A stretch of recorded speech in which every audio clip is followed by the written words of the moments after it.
Mi nombre es Manuel Gutiérrez Solís. Tengo 68 años y mi propio hijo me dijo, «Vete antes de que lo arruines». Esas palabras, frías como el acero, salieron de la boca de Carlos, mi único hijo varón, el mismo que cargué sobre mis hombros cuando era niño. Estábamos en el patio trasero de su casa en Cuernavaca, preparando todo para la fiesta de 15 años de mi nieta Lucía. La mesa de regalos ya estaba colocada. Los meseros acomodaban las sillas con fundas color rosa pálido y mi hijo supervisaba cada detalle como si fuera un general.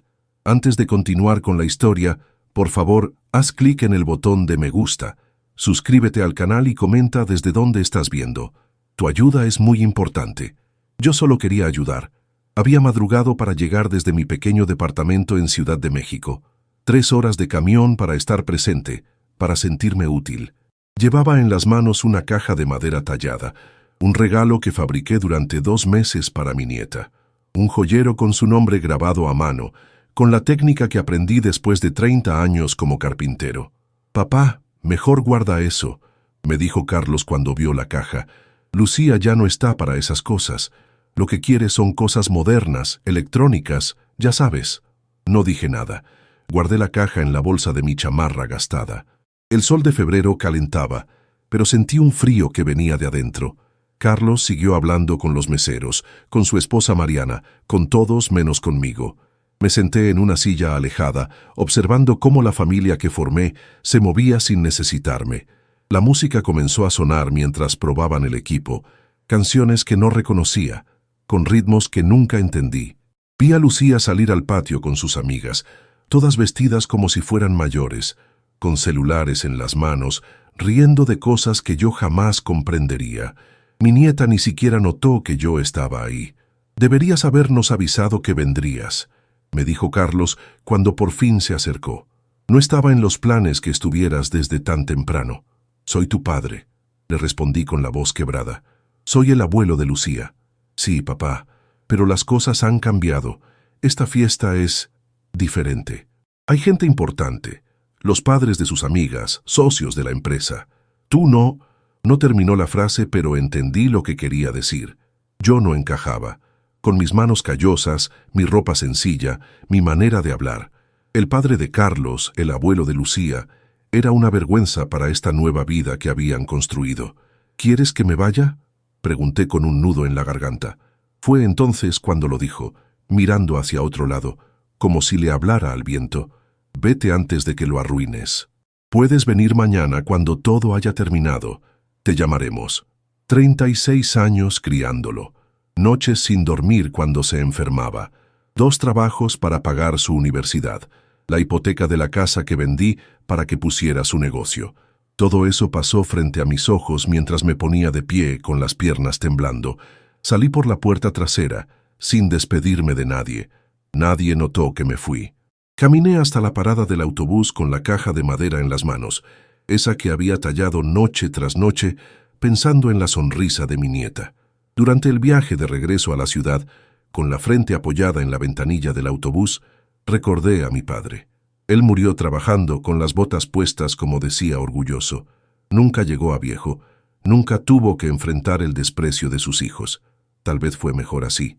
Al llegar a mi departamento, un cuarto con cocina en la colonia Doctores, me senté frente a la ventana. Las calles de la ciudad se oscurecían mientras pensaba en lo que había pasado. La caja seguía en mis manos, con el nombre de Lucía brillando en la madera pulida. Ese día entendí que para mi hijo y mi nieta, yo ya no existía. Era un fantasma, una reliquia incómoda de un pasado que preferían olvidar. El viejo Manuel, el carpintero, el hombre que una vez tuvo sueños, ya no tenía lugar en sus vidas. Me acosté sin cenar, pero no pude dormir. En la oscuridad, mientras escuchaba los ruidos de la ciudad, tomé una decisión. No sería yo quien rogara por migajas de afecto. No me convertiría en una sombra que espera una llamada que nunca llega. Si ellos podían seguir adelante sin mí, yo también podría hacerlo sin ellos. Al día siguiente, cuando el sol apenas comenzaba a asomarse entre los edificios, me levanté con una idea clara en la cabeza. Una idea que cambiaría mi vida y quizás la de aquellos que me habían dado la espalda. Porque aunque Carlos no lo supiera, su viejo padre todavía tenía mucho que decir y mucho por hacer. pero lo que no sabían es que yo tenía un plan que lo cambiaría todo. Después del funeral de Elena, la casa se volvió un lugar demasiado grande y vacío. Las paredes que levanté con mis propias manos ahora parecían encerrar solo recuerdos. Por las noches me sentaba en la mecedora que hice para ella cuando esperábamos a Carlos y miraba su foto sobre la mesita de la sala. A veces le hablaba, le contaba mi día, como si todavía pudiera escucharme. Sofía venía a verme 2 veces por semana. Traía comida, me ayudaba con la limpieza, se quedaba a platicar. Ella se había casado con Javier, un maestro como ella, y tenían 2 hijos pequeños, Daniel y Laura. Vivían en un departamento modesto en Coyoacán, con el sueldo justo de 2 maestros, pero siempre encontraban tiempo para el viejo Manuel. «Deberías venir a vivir con nosotros, papá», me ofreció Sofía varias veces. Los niños estarían felices, pero yo no quería ser una carga. Además, esa casa guardaba a Elena en cada rincón. No estaba listo para dejarla ir. Carlos, en cambio, casi no aparecía. Al principio, después de la muerte de su madre, venía una vez al mes. Luego las visitas se espaciaron. Siempre había una excusa: trabajo, viajes, compromisos. Cuando venía, pasaba más tiempo mirando su celular que conversando conmigo. Una tarde, hace unos 4 años, Carlos llegó sin avisar.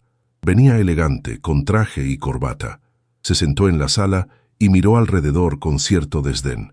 «Papá, tenemos que hablar de esta casa», me dijo sin rodeos. «Está muy descuidada». Era cierto. Mis ojos ya no veían como antes. Mis manos ya no tenían la fuerza para hacer reparaciones. La pintura se descascaraba en algunas paredes. El jardín que Elena cuidaba con tanto amor estaba abandonado. «Hago lo que puedo, hijo», le respondí. «Lo sé, pero no es suficiente». Su voz sonaba impaciente. «Esta zona se ha vuelto buena. El terreno vale mucho ahora. Deberías vender». Me quedé mirándolo, tratando de entender. La casa que construí, donde criamos a nuestros hijos, donde Elena y yo envejecimos juntos, ahora era solo un terreno con valor comercial. «¿Y dónde viviría yo?», pregunté. «Podrías comprar algo más pequeño, un departamento para una persona, o ir a una de esas residencias para adultos mayores. Son muy buenas, tienen actividades, atención médica». «Una residencia. ¿Quieres internarme?». Mi voz se quebró. «No lo digas así, papá. Es lo mejor para ti». Carlos se puso de pie, impaciente. «Piénsalo. Hablaremos después». Se fue sin aceptar el café que le ofrecí, sin preguntar cómo me sentía, sin mostrar interés por la foto de su madre que seguía en la mesita. Después de eso, sus visitas se hicieron aún más escasas. A veces llamaba por teléfono, conversaciones breves en las que siempre terminaba mencionando la casa. «¿Ya lo pensaste, papá? Conozco un agente inmobiliario muy bueno». Cada vez que Sofía venía, le contaba sobre estas conversaciones. Ella se indignaba. «Es tu casa, papá. No tienes que venderla si no quieres. Tu hermano dice que ya no puedo cuidarla», le respondía yo, sintiendo la vergüenza de admitir mi propia debilidad. «Entonces, yo te ayudaré más. Javier puede venir los fines de semana a hacer reparaciones». Y así lo hicieron. Mi yerno, un hombre callado pero bueno, venía con sus herramientas y arreglaba lo que podía. Los niños corrían por el patio, devolviendo vida a la casa. Esos domingos eran mi alegría, el recordatorio de que aún tenía una familia. Un día, hace unos 3 años, Carlos llegó con Mariana y la pequeña Lucía. Mi nieta tenía ya 12 años y apenas la reconocí. Había crecido tanto y casi no la veía. Estaba seria, pegada a su teléfono, respondiendo con monosílabos cuando le hablaba. «Queríamos ver cómo estás, papá», dijo Carlos, pero sus ojos recorrían la casa, evaluando. Noté que se sorprendió al ver las mejoras: la pintura fresca, el jardín podado, las goteras arregladas, el trabajo de Javier y Sofía. Durante esa visita, por primera vez en mucho tiempo, almorzamos juntos.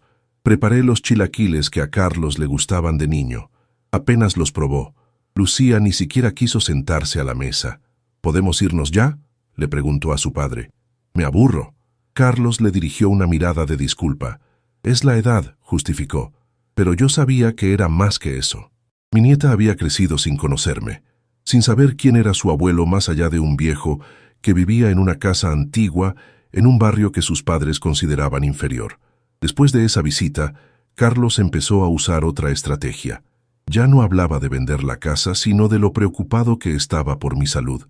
Vivir solo a tu edad es peligroso, papá, me decía por teléfono. ¿Qué pasa si te caes? ¿Si te enfermas de noche?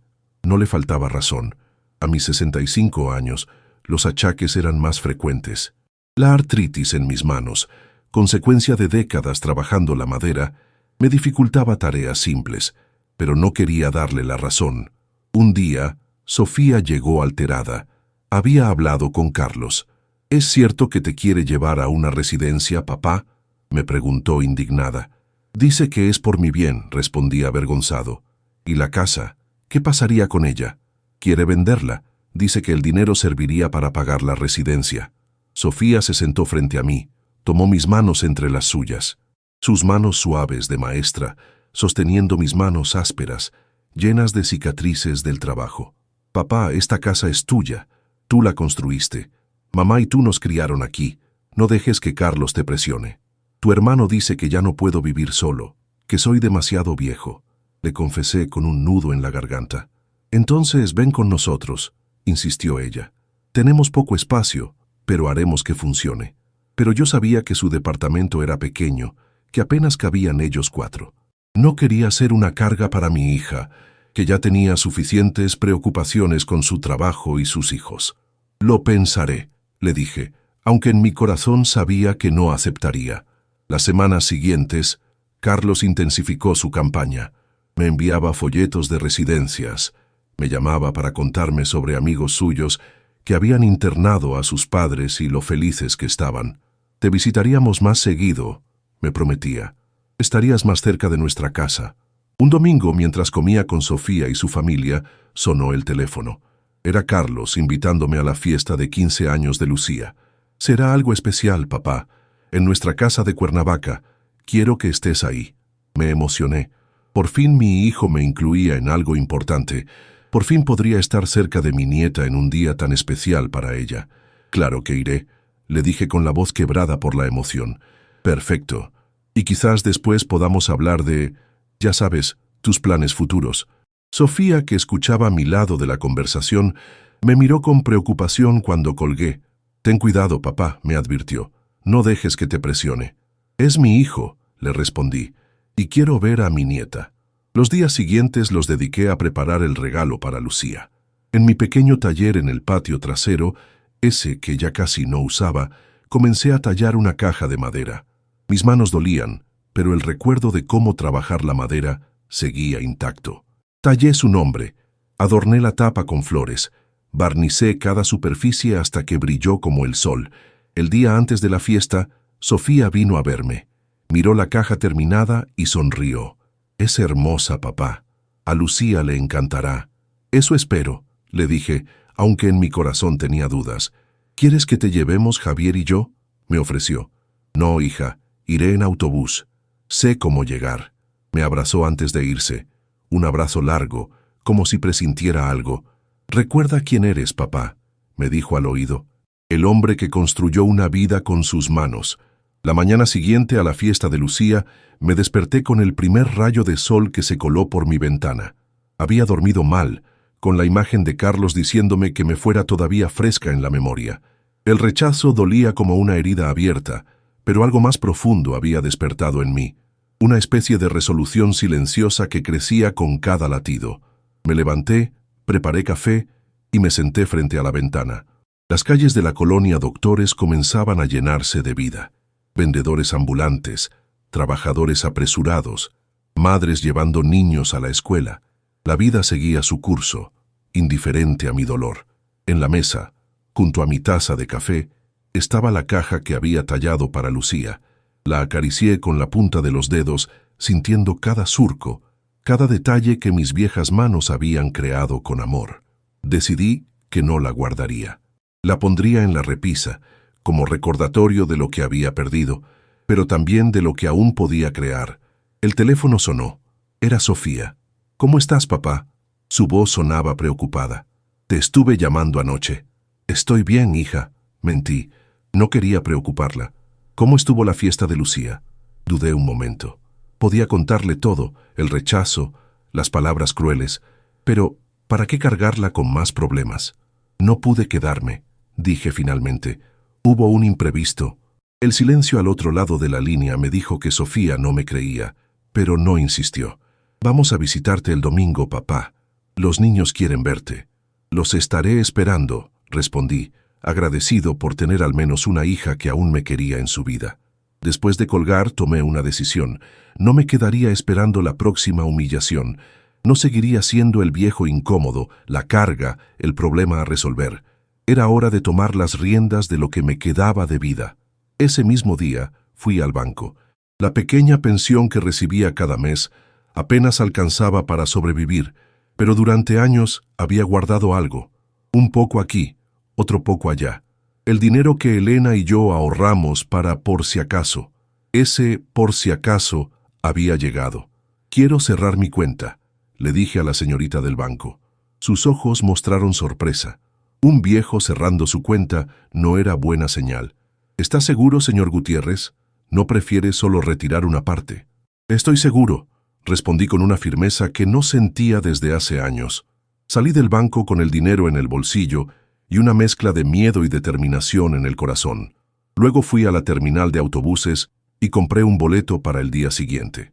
No a Cuernavaca, donde vivía Carlos, no a Coyoacán, donde vivía Sofía, sino a Guanajuato, donde Elena y yo habíamos pasado nuestra luna de miel hace más de 4 décadas.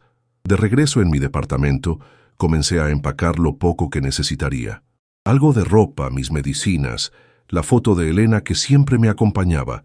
En una mochila vieja, guardé mis herramientas más preciadas, esas que mi padre me había dejado y que aún conservaba, a pesar de que mis manos ya no podían usarlas como antes. El teléfono volvió a sonar. Esta vez era Carlos. «Papá». Su voz sonaba diferente, más suave. Quería disculparme por lo de ayer. Me quedé en silencio, sorprendido por esta llamada inesperada. Las cosas se salieron de control, continuó. Estaba muy estresado con la fiesta, con los invitados. No debía hablarte así. No importa, respondí, aunque sí importaba. Mucho. Claro que importa. Eres mi padre. Hizo una pausa. ¿Qué te parece si vienes a comer el próximo fin de semana? Solo nosotros, sin invitados. Por un momento sentí que el corazón se me ablandaba. ¿Era posible que mi hijo realmente estuviera arrepentido? ¿Que quisiera reconectar conmigo? Y podríamos aprovechar para hablar de la casa, añadió, rompiendo el hechizo. He estado pensando que podríamos venderla y usar ese dinero para asegurarte una buena residencia. El resto podría ser para la Universidad de Lucía. Así que era eso. No era una disculpa real, sino otra estrategia para conseguir lo que quería. Mi casa, la que construí con mis propias manos, la que representaba toda una vida de trabajo y sacrificio. Lo pensaré, hijo, dije, tratando de que mi voz no revelara el dolor y la decepción. Hazlo, papá. Ya no estás en edad de vivir solo. Después de colgar, me senté en la orilla de la cama, con las manos temblorosas. La llamada de Carlos había confirmado lo que ya sabía. Para él, yo no era más que un problema que resolver, un activo que liquidar. El padre que había sido, el hombre que había trabajado hasta desgastarse para darle un futuro mejor, ya no existía en su memoria. Esa noche no pude dormir. Daba vueltas en la cama pensando en Elena, en lo que ella diría de todo esto. ¿Me aconsejaría perdonar a nuestro hijo? ¿Entender su ambición, su deseo de usar la casa familiar para sus propios fines? ¿O me diría que me respetara a mí mismo, que no permitiera que me trataran como a un estorbo? En la oscuridad, creí escuchar su voz, ese tono dulce pero firme que usaba cuando algo le parecía injusto. Manuel, tú vales más que cualquier casa, que cualquier cosa material. No dejes que te convenzan de lo contrario. Al amanecer, tomé mi celular y llamé a Sofía. Necesitaba decirle que me iba, que necesitaba tiempo para mí mismo. ¿Irte? ¿A dónde, papá? Su voz sonaba alarmada.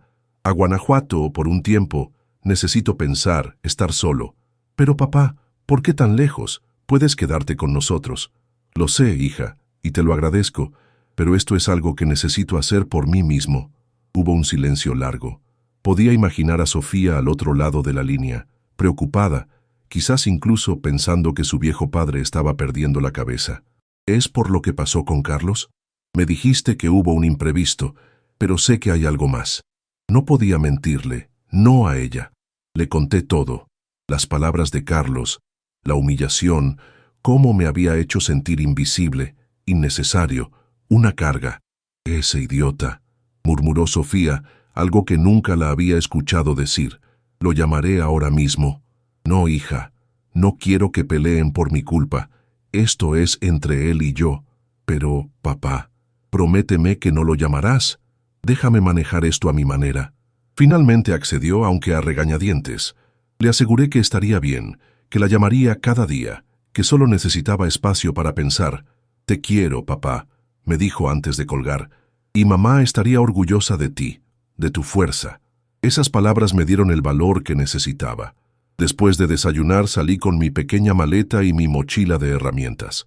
Cerré la puerta del departamento, ese refugio temporal que nunca había sentido como un verdadero hogar, no como la casa que construí, esa que Carlos quería vender como si fuera solo ladrillos y cemento, no un lugar lleno de recuerdos. Antes de ir a la terminal de autobuses pasé por el correo. Había escrito 2 cartas, una para Sofía, explicándole más detalladamente mis razones, pidiéndole que no se preocupara. Otra para Carlos, una carta que había reescrito varias veces durante la noche, buscando las palabras justas, ni demasiado duras ni demasiado blandas. Querido hijo, comenzaba la carta, cuando naciste, prometí que tu vida sería mejor que la mía. Trabajé cada día para cumplir esa promesa. Hoy, al ver en quién te has convertido, me pregunto si hice lo correcto. No porque hayas logrado el éxito material que tanto deseabas, sino porque en el camino olvidaste lo más importante, el respeto, la gratitud, la familia.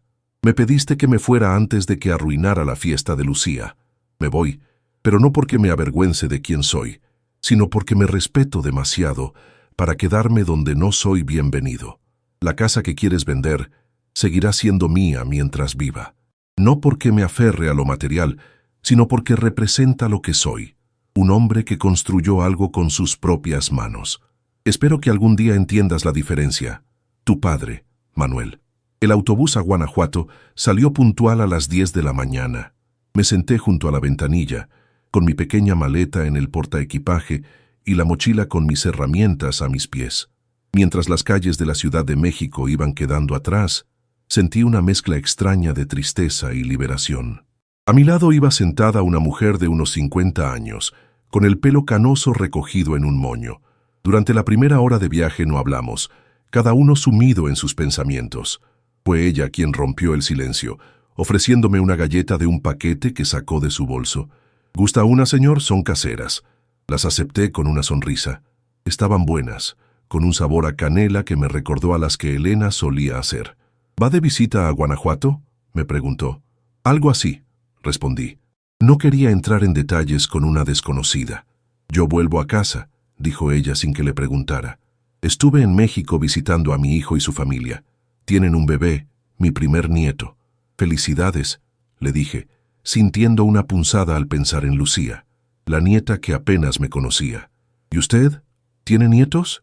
Sí, una nieta de 15 años. Debe estar orgulloso. Apenas la conozco, confesé, sorprendiéndome a mí mismo por la sinceridad con esta extraña. La mujer me miró con comprensión, no con lástima, que es lo que más temía, sino con verdadero entendimiento. Las familias son complicadas, dijo simplemente. Mi hijo también estuvo distanciado de mí por años. Su padre y yo nos separamos cuando él era adolescente. Me culpó por ello mucho tiempo. ¿Y qué cambió?, pregunté genuinamente interesado. El tiempo, y que dejé de perseguirlo. Su mirada se perdió en el paisaje que pasaba por la ventanilla. Un día entendí que no podía obligarlo a quererme, que tenía que vivir mi vida, ser feliz por mí misma, y curiosamente, cuando dejé de necesitarlo desesperadamente, fue cuando volvió. Sus palabras resonaron en mí con una fuerza inesperada.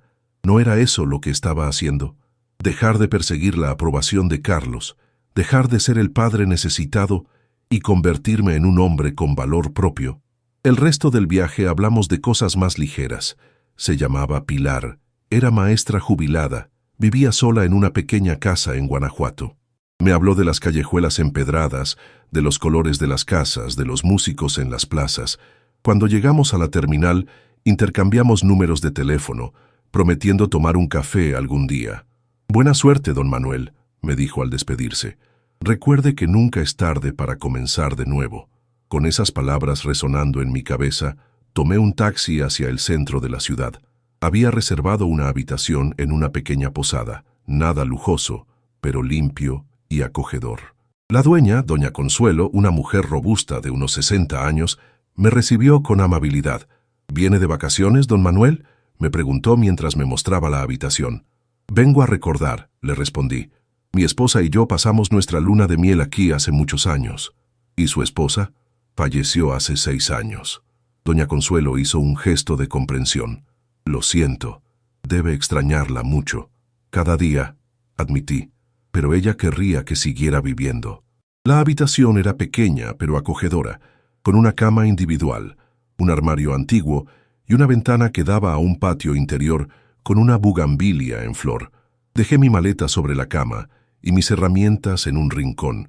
«¿Es usted carpintero?», preguntó doña Consuelo, notando la mochila de herramientas. «Lo fui durante 40 años. Ahora, digamos que estoy buscando qué hacer con el resto de mi vida». Ella sonrió. «Pues ha venido al lugar indicado. Guanajuato es una ciudad que ayuda a pensar». Esa tarde, después de descansar un poco, salí a caminar por las calles que Elena y yo habíamos recorrido juntos tantos años atrás. Algunas cosas habían cambiado, pero la esencia seguía ahí. Los callejones estrechos, las plazuelas escondidas, los edificios de colores brillantes.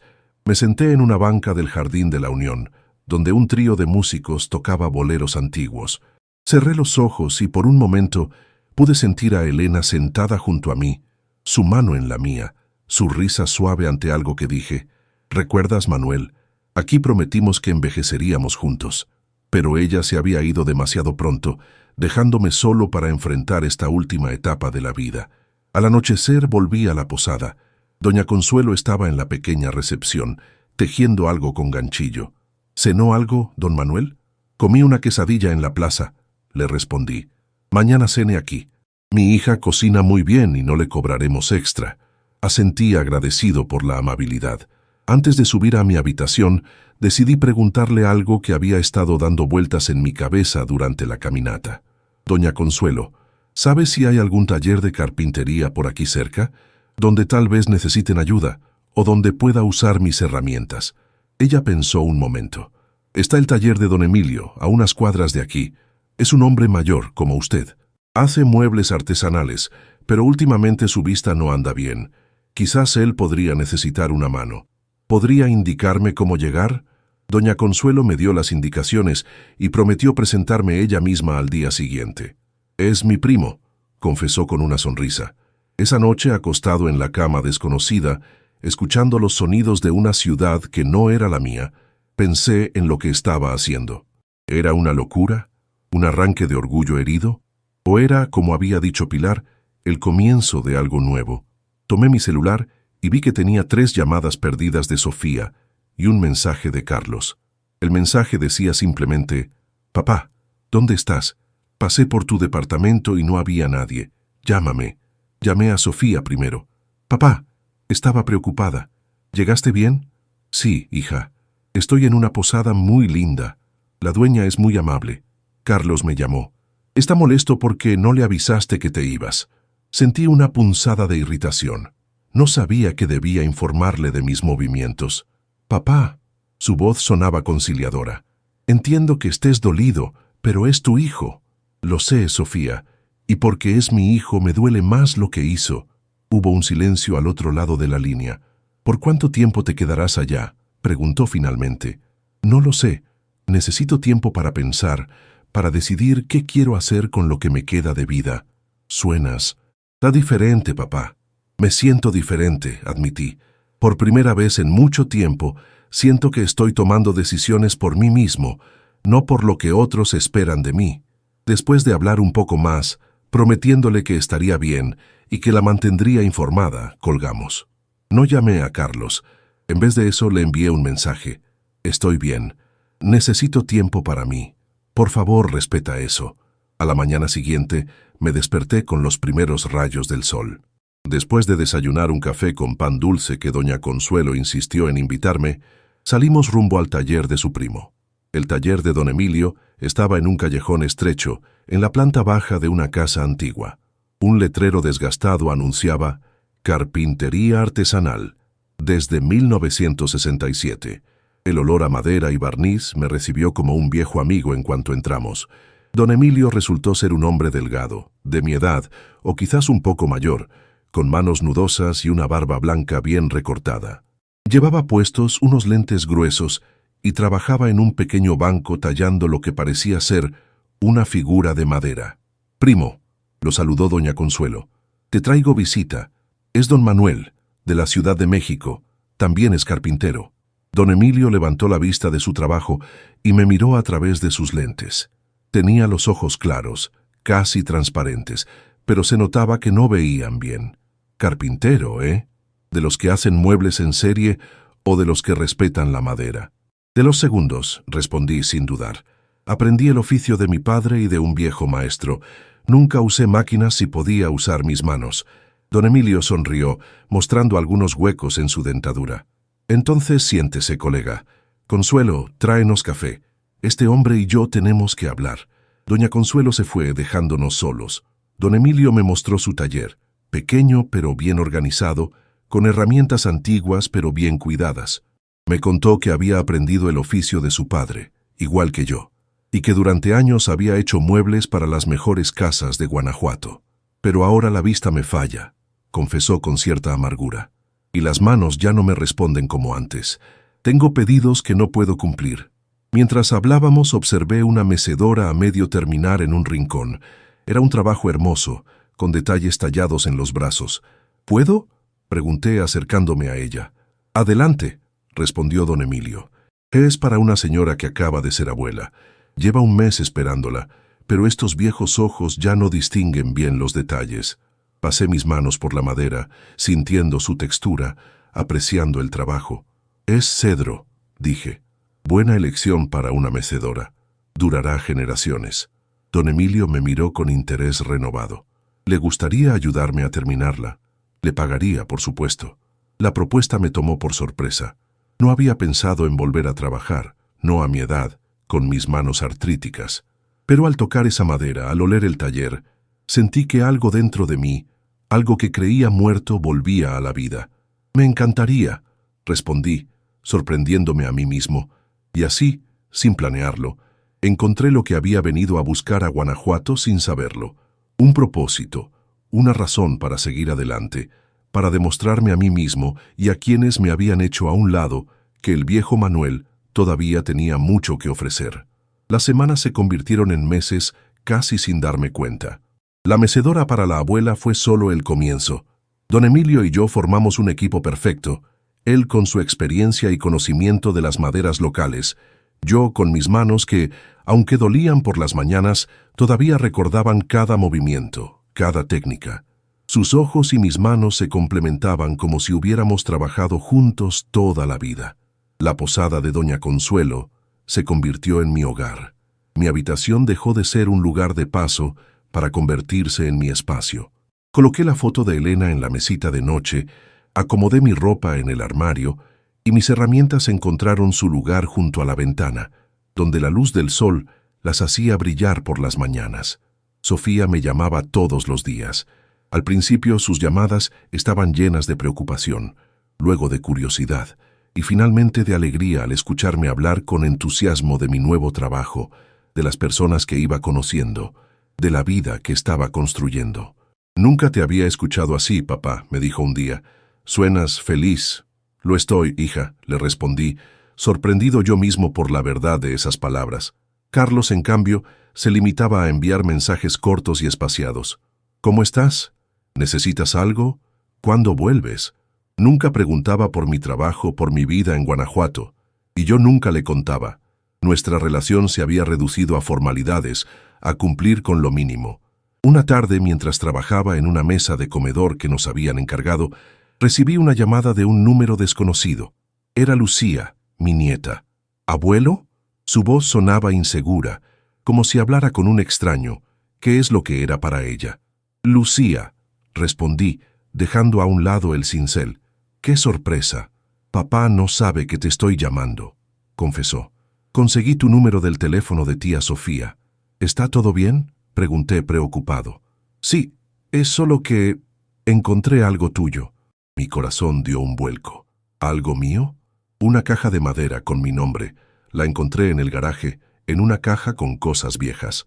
La caja que había tallado para ella, que Carlos había desechado como algo sin valor.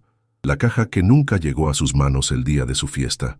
La hice para ti, dije simplemente, para tu fiesta de 15 años. Hubo un silencio al otro lado de la línea. Luego, es hermosa, abuelo. Nunca había visto algo así. Sentí un nudo en la garganta.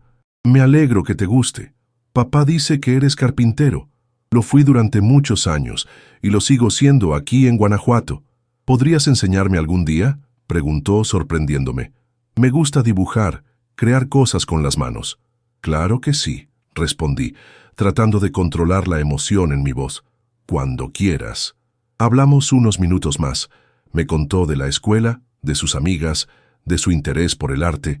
No mencionó a Carlos ni por qué había buscado mi número. Cuando nos despedimos, prometió volver a llamar pronto. Esa breve conversación me dejó con una sensación extraña. Un puente que creía roto para siempre había comenzado a reconstruirse. Quizás no todo estaba perdido con mi nieta.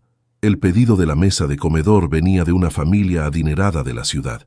Don Emilio me explicó que eran clientes importantes, coleccionistas de arte que apreciaban el trabajo artesanal.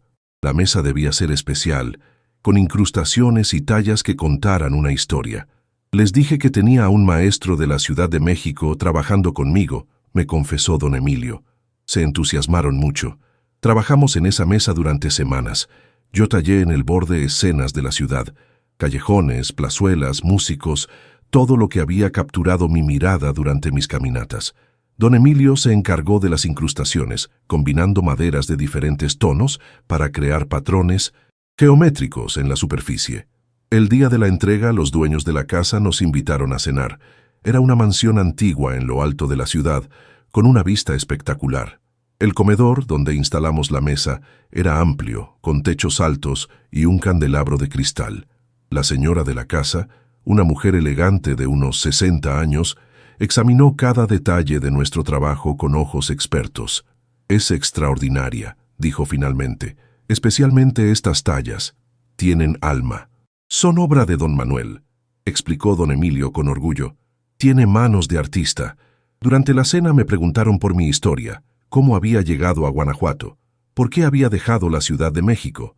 Les conté una versión resumida, sin entrar en los detalles dolorosos. «Así que tiene familia allá», dijo el señor mientras nos servían el postre. «¿No los extraña?» «A mi hija y sus niños, sí», admití, «pero aquí he encontrado una nueva vida». «Entiendo», dijo él asintiendo. «A veces uno necesita reinventarse, especialmente a nuestra edad». Mientras volvíamos caminando a nuestros respectivos hogares, don Emilio me confesó algo. «Tengo 73 años, Manuel. Mis hijos quieren que me jubile, que cierre el taller, que me vaya a vivir con alguno de ellos. Pero este taller es mi vida. Si lo cierro, me muero». Reconocí en sus palabras mi propio miedo, ese que me había hecho aferrarme a mi casa en la Ciudad de México. «Te entiendo perfectamente», le dije. «¿Y qué has decidido?» «Que sigan esperando», respondió con una sonrisa. «Mientras estas manos puedan moverse, seguiré trabajando». Esa noche, al volver a la posada, encontré un mensaje de Carlos. Era más largo de lo habitual. «Papá, Lucía me contó que habló contigo. Me dijo que la caja de madera la hiciste tú. No lo sabía. Pensé que era algo que habías comprado. Lamento haberla guardado sin dársela. Lucía quiere visitarte. Dice que quiere conocer Guanajuato y aprender carpintería. No sé si es buena idea, pero me dijo que, si no la llevaba, iría por su cuenta cuando cumpla 18. Es tan terca como tú. ¿Podríamos hablar sobre esto?» Me quedé mirando el mensaje durante largo rato. ¿Era una disculpa? No exactamente. ¿Un intento de acercamiento? Quizás. Pero lo importante era Lucía, ese puente inesperado entre Carlos y yo. Le respondí: «Lucía será bienvenida cuando quiera venir. Tú también, hijo». A la mañana siguiente recibí otro mensaje. La llevaré el próximo fin de semana, si te parece bien. Todo sucedió muy rápido después de eso. Hablé con doña Consuelo, quien inmediatamente ofreció su mejor habitación para mi nieta. Y para su padre también, claro, añadió, aunque con menos entusiasmo. Le conté a don Emilio que me dio el fin de semana libre. La familia es lo primero, dijo, y quizás podamos interesar a la niña en el oficio. Hacen falta jóvenes que valoren el trabajo con las manos. Sofía llamó emocionada por la noticia. Es un comienzo, papá. No esperes demasiado de Carlos, pero es un paso. Yo intentaba mantener mis expectativas bajo control. ¿Qué esperaba de esta visita? ¿Una reconciliación milagrosa? ¿Un reconocimiento de los errores cometidos? Sabía que era improbable. Carlos venía por Lucía, no por mí, y eso debía ser suficiente. Los días previos a su llegada los pasé limpiando mi habitación, preparando un pequeño espacio en el taller de don Emilio, donde Lucía pudiera experimentar con la madera, comprando pequeños regalos, un cuaderno de dibujo, un juego de lápices, un libro sobre arte guanajuatense. El viernes por la tarde me senté en la pequeña recepción de la posada, esperando. Doña Consuelo me trajo un café. Tranquilo, don Manuel, todo saldrá bien. Cuando finalmente llegaron, me sorprendió lo mucho que Lucía había cambiado en estos meses. Estaba más alta, su rostro había perdido algo de la redondez infantil. Venía vestida de manera sencilla, con jeans y una camiseta, el pelo recogido en una coleta, muy diferente de la adolescente arreglada que había visto en su fiesta. Carlos, en cambio, parecía el mismo. Traje impecable, maletín en mano, ese aire de hombre ocupado e importante. Pero había algo diferente en su mirada cuando nos saludamos, una especie de incomodidad, como si no supiera exactamente qué hacer o decir. Lucía, en cambio, corrió hacia mí y me abrazó. Un abrazo genuino, no forzado. Abuelo, qué bonito lugar. Ese abrazo, esas palabras simples, derritieron algo dentro de mí.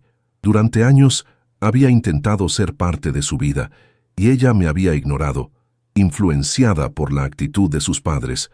Pero ahora estaba aquí, abrazándome como si fuéramos cercanos, como si no hubiera habido años de distancia entre nosotros. Doña Consuelo los condujo a sus habitaciones. Carlos observaba todo con ojo crítico, probablemente comparando la modesta posada con los hoteles de lujo a los que estaría acostumbrado. Lucía, en cambio, se maravillaba con cada detalle. Los cuadros en las paredes, las macetas con flores en el patio, la pequeña fuente que gorgoteaba en un rincón. «Es como en las películas», dijo encantada. «Todo es tan auténtico». Esa noche cenamos los tres en un pequeño restaurante cerca de la posada. La conversación fue incómoda al principio. Carlos hablaba de su trabajo, de sus viajes, de sus éxitos, como si necesitara justificar su presencia allí. Lucía ponía los ojos en blanco de vez en cuando, claramente aburrida. Pero cuando comenzó a preguntar por mi trabajo como carpintero, por las técnicas, por las maderas, la cena tomó otro rumbo. Le conté sobre el taller de don Emilio, sobre los pedidos que habíamos completado, sobre la mesa para la mansión en lo alto de la ciudad. Sus ojos brillaban con interés genuino. «¿De verdad me enseñarás mañana?», preguntó emocionada. «Si tu padre está de acuerdo», respondí mirando a Carlos. Él se encogió de hombros. «Claro, para eso vinimos». Cuando volvimos a la posada, Carlos se disculpó diciendo que tenía que hacer algunas llamadas. Lucía y yo nos quedamos solos en el patio. «Traje la caja», me dijo en voz baja, «la que hiciste para mí. Es el mejor regalo que he recibido nunca. Me alegra que te guste. Papá se sintió mal cuando supo que la habías hecho tú, que no era algo comprado». No dije nada. No quería hablar mal de Carlos frente a su hija. «¿Sabes? Papá nunca ha hecho nada con sus manos», continuó ella. «Nada que no sea usar un celular o una computadora». En su voz no había crítica, solo una constatación. Y en ese momento entendí que Lucía, a sus 15 años, veía cosas que yo no había querido ver. Que mi hijo, con todo su éxito material, quizás había perdido algo esencial en el camino. Y que ella, de alguna manera, lo lamentaba. Han pasado 6 meses desde que Lucía y Carlos vinieron a Guanajuato. Ese fin de semana cambió muchas cosas, algunas evidentes, otras más sutiles. Como carpintero, sé que a veces los cambios más importantes en la madera son los que no se ven a simple vista, los que ocurren en su interior, en su estructura. El sábado de aquella visita, llevé a Lucía al taller de don Emilio. Le presenté a mi amigo y mentor, le mostré las herramientas, le expliqué las diferentes maderas y sus propiedades. Sus ojos brillaban con cada descubrimiento. Sus preguntas eran inteligentes, su entusiasmo contagioso. Nunca había tocado algo así, dijo mientras pasaba sus dedos por un trozo de cedro recién cortado. Huele a vida. Le enseñé a usar un formón simple, a seguir la veta de la madera, a respetar su naturaleza. Sus primeros intentos fueron torpes, como los de cualquier principiante, pero había en ella una paciencia y una determinación que me recordaron a mí mismo a su edad. «Tienes buenas manos», le dijo don Emilio, observándola trabajar. «Y buen ojo, eso nos enseña». Carlos se unió a nosotros por la tarde. Parecía incómodo en el taller, fuera de lugar entre virutas de madera y herramientas antiguas. Pero algo cambió cuando vio a su hija trabajando, concentrada, creando algo con sus propias manos. «No sabía que te interesaran estas cosas», le dijo, sorprendido. «Hay muchas cosas que no sabes de mí, papá», respondió ella sin levantar la vista de su trabajo. La respuesta pareció dolerle. Se quedó en silencio, observándonos trabajar. Después de un rato preguntó si podía intentarlo él también. «Claro», le dije ofreciéndole un trozo de madera suave y un formón bien afilado. «Comienza despacio, deja que la herramienta haga el trabajo».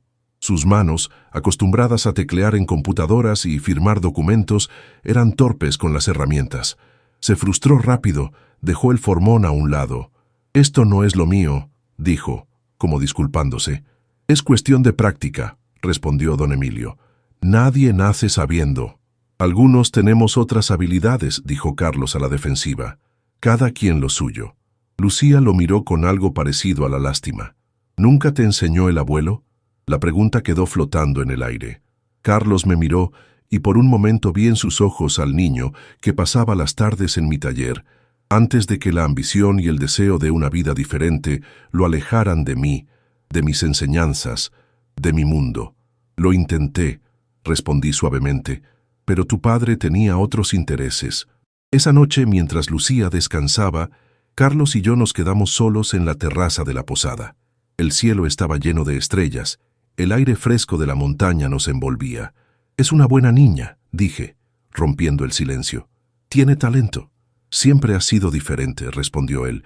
«Sensible, observadora. A veces no la entiendo. Se parece a tu madre». Carlos suspiró. «¿Sabes qué me dijo el otro día? Que quiere estudiar artes, no administración como yo. Dice que quiere crear, no solo ganar dinero». No respondí. No era mi lugar juzgar las elecciones de mi hijo ni las aspiraciones de mi nieta. «Trabajé toda mi vida para darle lo mejor», continuó, «para que no tuviera que esforzarse como nosotros. Y lo conseguiste», le dije. «Tiene todo lo material que pueda desear. Ahora está descubriendo qué más necesita». Nos quedamos en silencio un largo rato. Finalmente, Carlos habló de nuevo, su voz más baja, casi vulnerable. «Cuando vi la caja que hiciste para ella, recordé aquel caballo de madera que me tallaste cuando cumplí 6 años. ¿Te acuerdas?» «Claro que me acuerdo. Te pasabas horas jugando con él». «Lo conservo todavía», confesó. «Está en mi despacho, en un estante». Sentí un nudo en la garganta.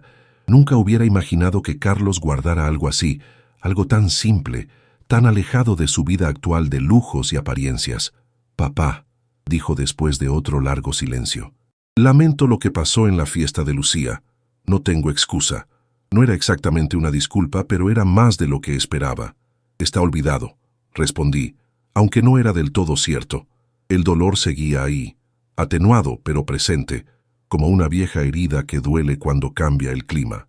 «No sé por qué dije eso», continuó.